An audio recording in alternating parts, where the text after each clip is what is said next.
তিন জেলায় গৃহবধূ ও শিশু ধর্ষণ মামলার রায়ে ৮ জনকে মৃত্যুদণ্ড দিয়েছে আদালত। যাবজ্জীবন দেওয়া হয়েছে 2 জনকে।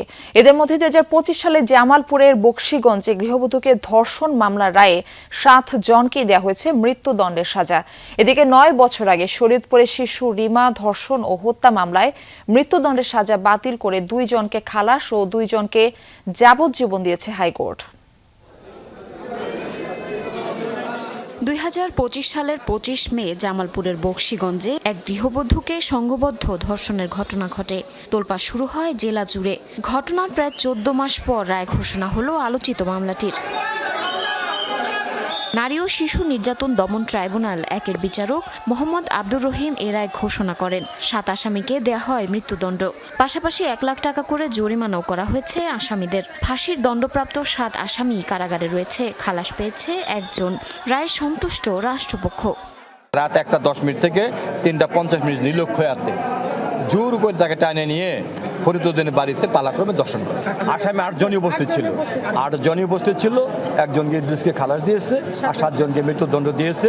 মৃত্যুদণ্ড মোতাবেক তাদের জেল হাজতে প্রেরণ করেছে। নোয়াখালীর চাটখিলে শিশুকে ধর্ষণের পর শ্বাসরোধে হত্যার দায়ে তার চাচাতো ভাইকে মৃত্যুদণ্ড দিয়েছেন আদালত। একই সাথে 1 লাখ টাকা জরিমানাও করা হয়েছে। জেলা শিশু সহিংসতা দমন ট্রাইব্যুনালের বিচারক ফারজানা আক্তার এই রায় ঘোষণা করেন। রায়ের প্রতি সন্তুষ্ট হয়েছি। এই রায়টা যেন দ্রুত কার্যকর করিয়া তার ফাঁসি দেওয়া হয়। আমি চাই দ্রুত হয় এই আসামির ফাঁসি।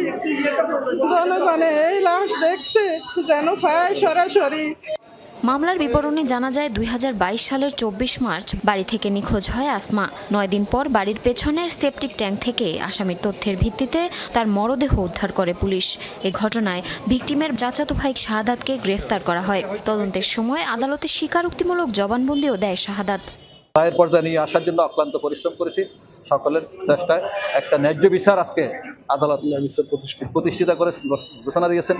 গোপালগঞ্জে 8ম শ্রেণীর শিক্ষার্থীকে ধর্ষণ মামলায় এক নারীসহ 2 আসামিকে যাবজ্জীবন কারাদণ্ড দিয়েছেন আদালত। একই সাথে অর্থদণ্ডও দেওয়া হয়েছে। রায় ঘোষণার সময় আসামিরা আদালতে উপস্থিত ছিলেন। 2020 সালের 3 অক্টোবর শিশুটিকে পিঠা বানানোর লোভ দেখিয়ে পাশবিক নির্যাতন করা হয়। 2020 সালের মামলা। আজকে 6 বছর পরে এই মামলাটির রায় হলো। এই রায়ে আমি মনে করি যে বর্তমান সময়ে ধর্ষণ যেভাবে মহামারী আকার ধারণ করেছে তাতে একটি দৃষ্টান্ত স্থাপন হলো।